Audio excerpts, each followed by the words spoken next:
우리가 재개발이나 재건축을 할 때 보면 이렇게 현금 청산을 받는 경우가 있고, 또 이 분양권을 갖다가 권을 받게 되는데, 이 조합원 분양권, 이러한 분양권하고 현금 청산하고 했을 때 누가 이길 수 있느냐, 이런 부분에서는 이제 그 이 분양권을 갖는 사람이 그 현금 청산보다 상당히 유리한 게, 이게 왜 그러냐 보면, 우리가 이제 기본적으로 종전 아파트가 있고, 이러한 종전 아파트를 갖고 재건축 또는 이 재개발을 함으로 인해 가지고, 발로 인해 가지고 이제 그 과정에서 이제 그 분양권이라는 게 나오는데, 왜냐면 이 종전 아파트를 이제 멸실하고 나서 멸실해서 재건축 재개발로 해서 멸실하게 되면 이 분양권이라는 그 권리로 나오게 되는데, 이러할 때 이 권리를 우리가 조합원 분양권도 있지만 일반 분양권, 그리고 신규 아파트 이렇게 되는 과정에서 이 조합원 분양권 자체는 보통 그 일반 분양권의 한 70%에서 80% 정도 차지해요. 그러면 여기에서는 한 100% 정도의 조합 분양권이 100%지만 신규 아파트가 되면 120에서 높게는 130% 이렇게 그 업이 돼 버리죠. 그래서 이게 우리가 이런 거를 신규 아파트의 프리미엄이야. 신규 프리미엄. 그러니까 결국은 요 단계에서 조합원 그 분양권을 받는 단계에서 현금 청산을 선택하게 된다면, 청산을 하게 된다면 보통 이 현금 청산 금액이 한 70에서 80% 정도, 시세의 70에서 80% 정도의, 그러니까 일반 분양가에 선에서 70에서 80% 정도 현금 청산되다 보니까 아무래도 수익이 적어지게 되는 거죠. 여기 기본적으로 옆에 바로 보면 이제 그 대우 서비스에서 재건축한 경우가 있는데, 그런 경우도 보면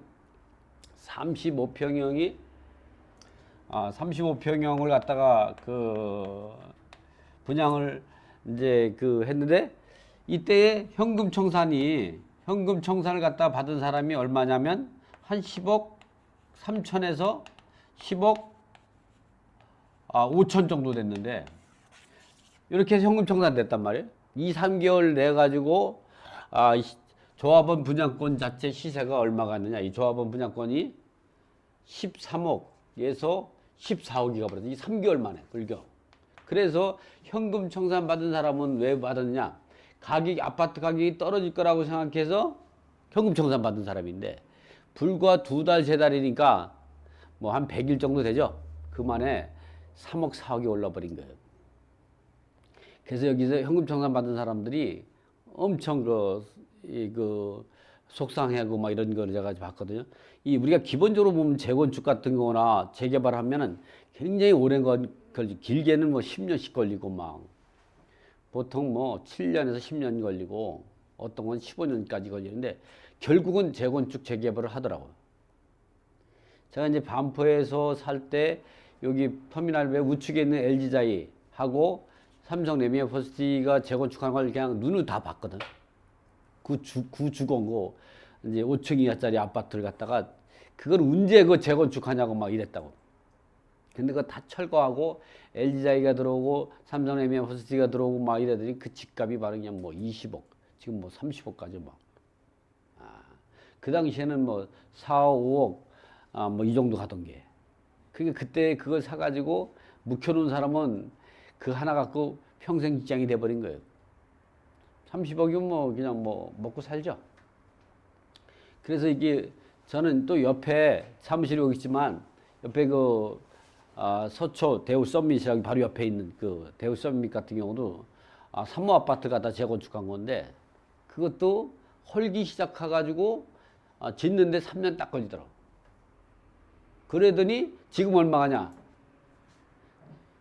현금 청산 10억 3천에서 10억 5천 가다가 조합은 이제 분양권이 13억 14억 가다가 지금은 일반 분양을 얼마 했느냐? 이 일반 분양을 15억에서 한 16억 요 사이에 했어요. 이래 요즘에는 이제 여기 입주한 지 2년 됐거든요. 지금은 이제 한 2억 정도에서 23억 가요. 시세가. 그러니까 결국 우리가 생각한다는 건 뭐냐면 현금 청산을 선택할 수 있냐 분양권 할 때는 당연히 분양권을 선택해야 된다. 그럼 여기서 결론적으로 뭘 얘기하려고 그러냐? 결론적으로. 여기서 결론적으로 이야기하는 거는 우리가 투자를 할 때 재개발이나 재건축에 서 투자할 때 이렇게 현금 청산 물건도 있고 이 조합원 분양 대상 분양권이 나오는 이 물건이 있어요. 그러면 어디 투자해야 되겠어요? 어디 투자해야겠어요? 네? 분양권이 나오는데 해야죠. 여러분이 현금 청산 대상자를 투자를 하잖아요. 돈이 안 돼 이거는. 거의 투자 대비 그 뭐 한 몇천? 2, 3천? 뭐 3, 4천? 사실 이런 재건축이나 재개발 대상 물건을 사가지고 2, 3천, 3, 4천 벌면은 그 번 것도 아니에요. 우리 부동산을 투자하다 보면 본인이 계산하지 못한 루스블이 생기는 거예요. 루스. 빠지는 거죠. 그래서 여러분들은 항상 투자할 때는 분양권이 나오면 투자하고 나오지 않으면 투자 안 하는 게 좋아요. 그래서 월요일날 분양권에 대해서 자세히 공부하겠지만 이 분양권이 자격을 있는 줄 알고 투자해가지고 분양권이 안 나와가지고 손해보는 사람들은 어떻게 하냐. 분양권이 나올 줄 알고 시세보다 더 썼죠. 왜? 결국은 이렇게 현금 청산이 이 정도 되는데 13억, 14억인데 이게 결국은 한 3년만 지나면 얼마나 22억, 23억 가니까 이거보다 더 써도 되는 거예요, 사실은. 그래서 14억, 15억 막 이렇게 쓴단 말이에요. 이렇게 하죠. 그런데 결국 이게 뭐냐면 분양권이 안 나와. 그러면 어떻게 보면 10억짜리가 되는 거 이게. 그러면 얼마 손해? 잘못하다가 진짜 2, 3억 손해보죠. 이렇게 간단히 재건축 재개발을 간단하게 분석할 수가 있나 우리가. 그래서 우리가 이 재개발의 재건축에서는 분양 자격이 있냐 없냐에 따라서 천당과 지역을 왔다 갔다 한다 이 말이죠. 이렇게 해서 이제 첫 번째는 제가 이제 특강 1강으로 해가지고 진행하는데 재건축과 재개발의 차이는 어떤 것인가 이 부분에 대해서 한번 좀 보면 지금까지는 보면 현금 청산과 어떤 재건축 재개발에서 조합원 분양권과 현금 청산 대상이다. 그러면 어떤 거에 투자하는 게 유리하다는 걸 간단히 설명을 드렸고 처음부터 제가 1강에서는 재건축과 재개발의 차이점이 어떤가 이거를 책에 보면 재건축 재개발 아파트 리모델링 투자의 비밀 53쪽하고 67에서 68쪽에 있는 거죠. 일단 53쪽을 한번 열어보시면 책을 한번 53쪽을 열어보시면요.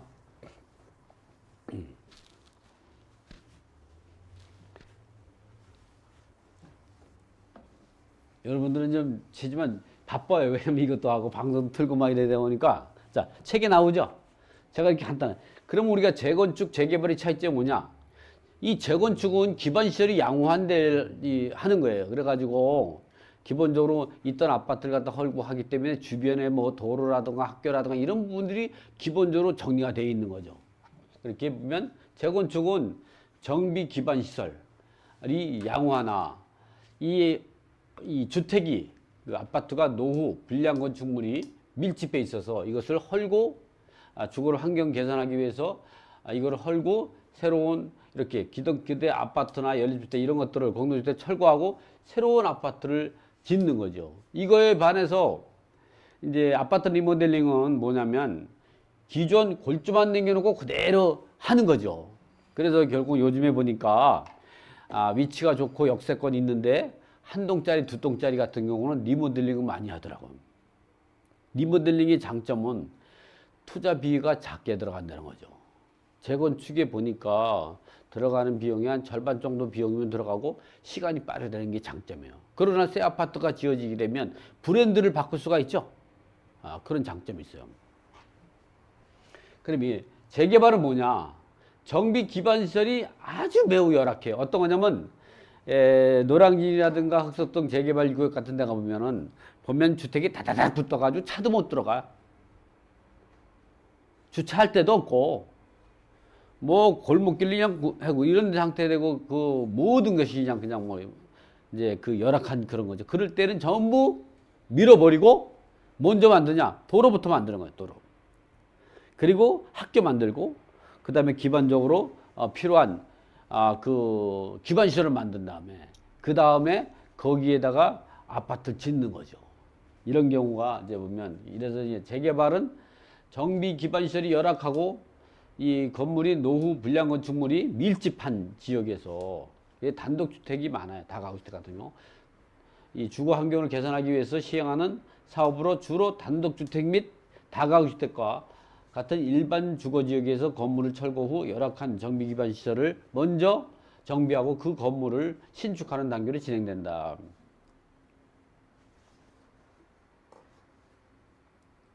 이거 제가 조금만 읽어봐 드릴게요. 이 밖에도 재개발은 도정법, 도시정비법상 정비구역으로 지정되어야 하지만 재건축은 도시 및 주거환경정비법, 이게 약자거든요. 도시정비법상 정비구역으로 지정되지 않아도 기존 아파트와 연립주택을 철거하고 20세 이상의 주택을 신축하는 요건만 충족할 경우 도시 및 주거환경정비법상 재건축을 사업을 진행할 수 있다는 것이 차이점이 있다. 이렇게 재개발은 지방자치단체의 계획에 따라 수도, 전기를 통합적으로 도시 정비에 따라 해당하는 공공개발적 성격을 갖는 반면에 재건축은 기존의 소유자들이 자체적으로 건물을 새로 짓는 민영 방식이죠. 그래서 이런 것들은 재개발은 수용 방식으로 해요. 재건축은 그 민영 개발과 하기 때문에 이제 협의 방식으로 하죠. 그래서 이제 그 우리가 그 현금 청산이라든가 재건축에 동의를 하지 않았을 때, 이럴 때 이제 그 내보내는 방법하고 재개발에서 그 수용 방식으로 해서 내보내는 방법하고 좀 차이가 있는 거죠. 이 밖에 보면 우리가 책에 67쪽을 보면요. 제가 정리를 한눈에 볼 수 있게끔 정리해 놨어요. 67쪽을 보면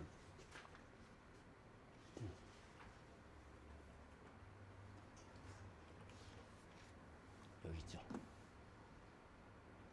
이렇게 67쪽을 보면은 그 재건축과 재개발,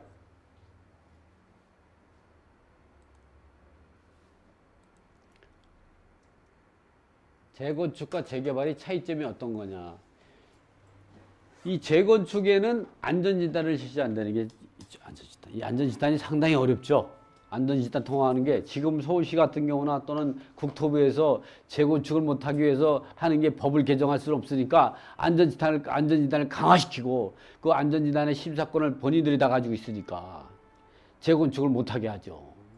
이렇게 재건축을 막으면 결국은 어떻게 터지겠죠. 그래서 항상 사람들이 잊지 말아야 될 게 뭐냐면 평생 살 것처럼 생각하는 사람들이 많아요. 여러분이 평생 살 것 같죠? 지금 저기 하는 게, 그래서 이렇게, 그렇지만 재개발은 안전진단 없이 절차를 진행해요. 그렇지만 이제, 그래서 요즘에는 이제 재건축 아파트 가격이 많이 좀 떨어지고 있지만, 그리고 조합원 조건도 그 구역 내 건축 및 부속 토지를 동시에 소유해야 돼. 재건축에서 조합원 분양권을 갖기 위해서는 토지와 건물을 다 가지고 있어야 돼요. 이 건물만 가지고 있고 건물에 그 아파트 대지 지분을 안 가지고 있다. 이런 사람들은 현금 청산 대상이죠. 또는 대지 지분만 가지고 있고 건물 안 가지고 있다. 현금 청산이죠. 도로만 가지고 있다.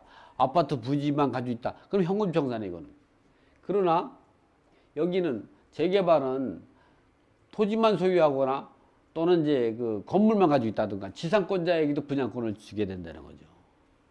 이번에 이제 임대주택 건설 의무를 보면 재건축에서는 상한 용적률과 법적 상한 용적률에 따라서 차이에 따라서 50% 정도에 따라서 시도 조례에 따라서 다르게 임대주택을 건설하도록 되어 있어요. 근데 법에서는 사실 도시 및 주거환경정비법에서는 우리가 도시정비법은 도시 및 주거환경정비법의 약자예요.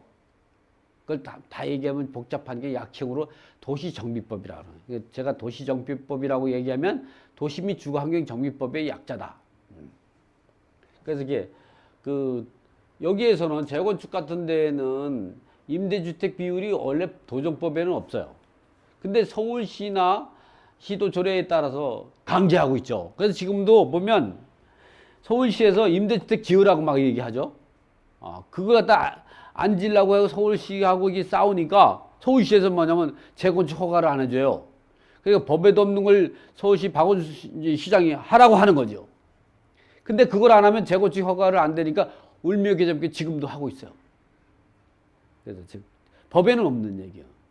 서울시의 조례도 없는데 강제하고 있죠. 왜냐면 허가권을, 인허가권을 가지고 있기 때문에. 그렇기 때문에 요즘에는 서로 조합하고 이제 서울시하고 아무래도 이제 서울시의 그 입김이 가고, 그리고 앞으로 이거는 법이 개정이 될 겁니다. 아직은 개정이 안 됐지만 이게 2008년도에 이명박 대통령 때 없어졌거든요. 이 법이. 재개발은 있어요. 재개발은 전체 세대 15% 이상 임대주택을 지으라고 했는데, 이것도 이 재건축이나 재개발은 이제 도정법이 또 있지만 이 시도 조례에 따라서 달라야죠. 그 시도 조례에 의해서 진행되기 때문에, 그렇기 때문에 이런 거는 15%다. 그렇지만 지방마다 좀 다르다. 개발부담금 같은 거는 재건축은 초과이익 환수법에 따라서 이 재건축 부담금이 있어요. 이것 때문에 사실 재건축이 어려워지는 거죠. 그렇지만 재개발은 이런 거 없어요. 또 리모델링도 이런 거 없어요. 그래서 이걸 피해가기 위해서 우리가 1:1 재건축도 하고 막 이러죠. 1:1. 이 압구정 현대 같은 데도 1:1 재건축 하잖아요. 초과이익 없애고 차라리 그 돈 들어갈 걸 비싼 아파트를 고급자재를 써가지고, 그럼 어떻게 분양가가 높게 받을 수 있죠. 분양가가 일반 분양이 없으니까 뭐 분양 없지만 다 짓고 나면 어떻게 했어요? 자기가 다른 사람한테 팔 때는 비싸게 팔 수가 있잖아요. 어차피 세금 날 바에는 자재를 비싸게 쓰자 이게야. 일반 분양만 없으면 이 부분에서 상당 부분, 100%는 탈출하지 못하지만 상당 부분 탈출하죠. 재개발이나 아파트 리모델링은 이게 없다. 이 재건축은 신탁 등기를 하고 해요. 그래서 이 신탁 등기는 뭐냐면, 우리가 이제 조합이 하게 되면 보통의 이제 무상 이주비하고 유상 이주비가 있죠. 이주비를 줄 때, 이주비를 갖다가 무상 이주비 같은 경우는 시공사가 부담하는 게 아니라 이자를 시공사가 내지만 결국은 분양가에 포함이 되는 거죠. 그게 당장 돈 안 내죠. 유상이주비는 무상이주비 이외에 추가로 돈이 필요할 때 개인적으로 대출을 받는 거죠. 그건 본인들이 부담하게 되는 거죠.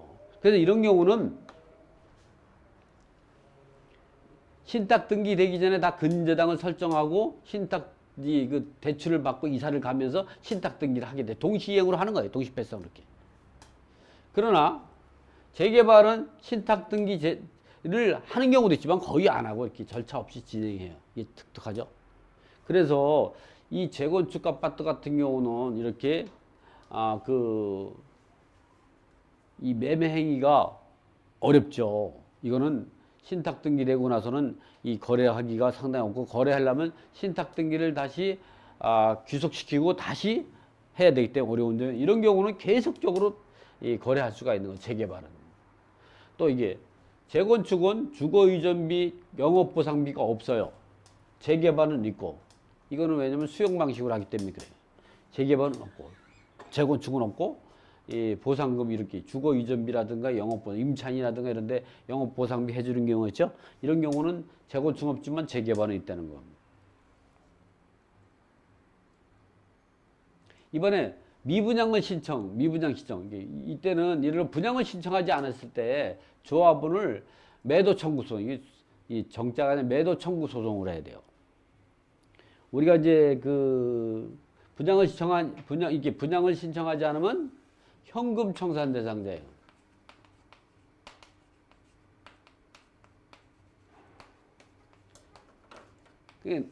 내가 분양을 신청하지 않았다. 그러면 현금 청산 대상자예요. 나의 조합원 입장에서는.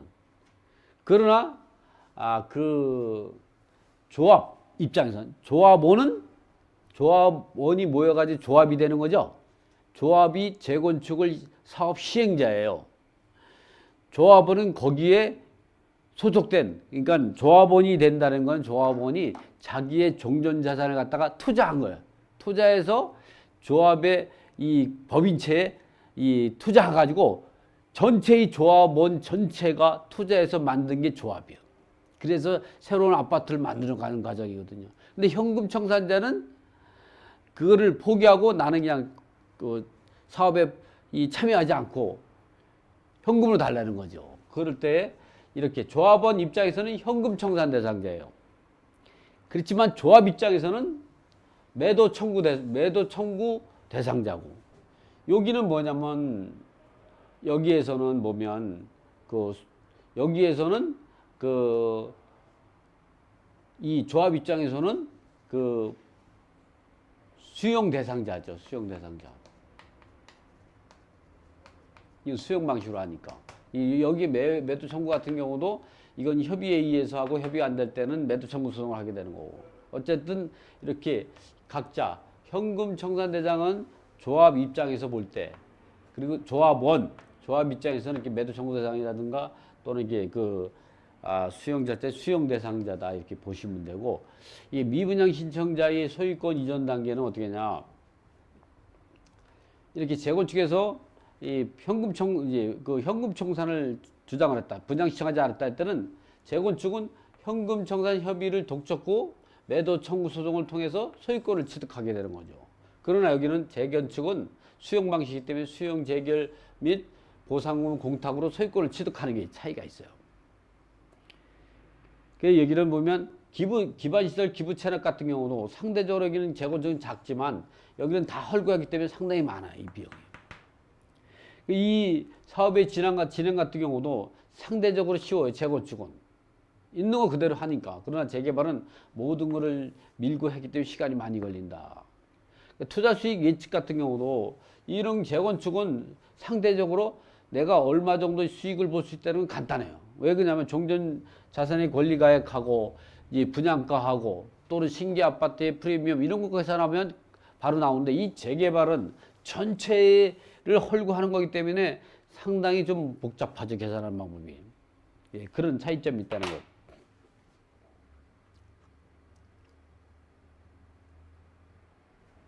이번에는 재건축 재개발에서 그 계약 방법과 시공사 선정, 이 부분을 우리가 또 알고 있어야지.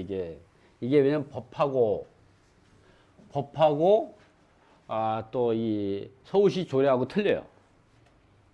여기 보면 조합은 조합 설립 인가를 받은 후 조합총회에서 제1항에 따라 경쟁 입찰 또는 수의계약의 방법으로 건설업자, 시공사죠. 시공사 선정하는 거죠. 시공사를 선정해야 한다. 다만 대통령이 정하는 규모, 즉 조합원이 100인 이하인 경우는 뭐 그러지 않는다. 뭐 정관에서 한다. 근데 이럴 때 이 시공사 선정 같은 경우는 서울시만 시공사 선정 시기를 사업 시행 인가 이후로 선정하도록 돼 있어요. 서울시만. 이렇게 도정법, 도시민주거환경정비법 제118조 제6항에 보면, 여기 보면 이 공공지원의 시행을 위한 방법과 절차, 기준 이런 경우는 언제로 따지면 이 도정법에서는 이제 그 시공사 선정 시기를 이제 다르게 판단하고 있는데, 여기에서는 보면 여기 보면 이 서울시 조례 같은 경우는 제 77조 1항에 보면 사업 시행 인가 이후에 시공사를 선정하도록 이게 돼 있기 때문에, 서울 같은 경우 재건축은 이 사업 시행 인가 이후에 시공사를 선정한다는 거, 요것이 좀 차이가 있다는 부분을, 재건축 재개발은 차이가 있다는 부분들을 우리가 이제 이 다른 지역은 그렇지 않아요. 다른 지역은. 근데 그거는 이제 특강 2강에서 보면, 2강에서 제가 설명할 때 이제 말씀을 드리면 되고요.